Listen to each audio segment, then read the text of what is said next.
think there are three of them that are actually quite generic for the world and not just for Asia. So the first really disruptive trend is digital analytics. I think the consumer is faced by industries that are being disrupted, by opportunities that come with digital analytics, which means that they can all of a sudden, any moment in time, anywhere, purchase anything that they would like with the delivery that comes with it. And so I think the sheer abundance of choice that consumers have and the way they will interact with companies will completely change. And it will be interesting to see how in that context people will shift their shopping behavior and their consumption behavior.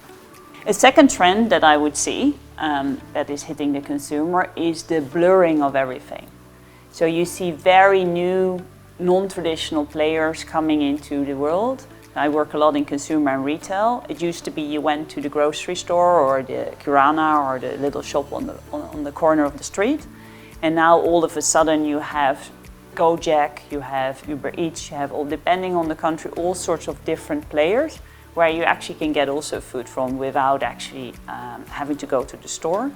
So there's a whole lot of thinking about food service, nice to have a separate channel, but it's actually no more separate channels. I think there is a whole blurring of behavior that as you are a consumer, you don't actually want to go shopping anymore.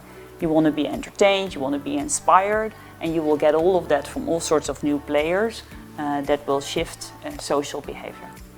Okay, so the third trend that I see is around health and environmental pollution and anything that comes with. I think Asia is very rapidly facing and is already facing and is working on it a lot of environmental issues that are coming together. And you know, I'm a runner, you cannot just that easily run in some of the cities because typically air pollution is either on yellow or on red.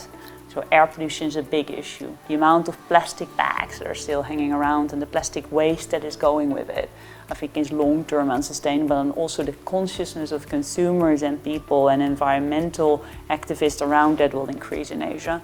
I think the third point is around obesity, and I think that's even the underlying trend is of course that people get more money, which is fantastic, and people rise up in their in the world and get more purchasing power. But there's actually very unhealthy consumption behavior ongoing as well. And if you combine that, I think the cost of healthcare are unsustainable, and obesity is on the rise everywhere. I think there's this whole need for also Asian consumers to think about how do I live healthily in the future.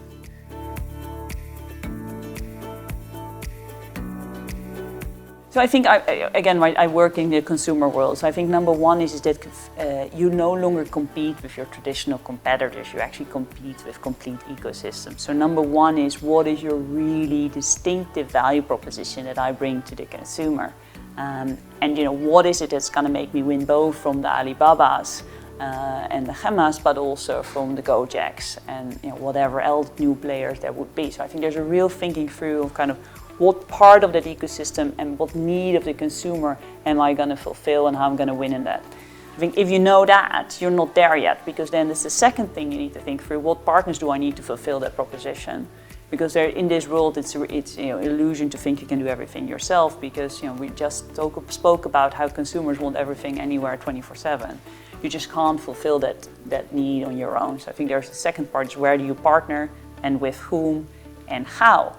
And I think then the third point that you need to think about as a CEO is, in this shifting trend and all these disruptions, what do I do with my talent? So what's the future of work look like? What's the future of talent? How do I upskill, reskill my talent force? What do I automate?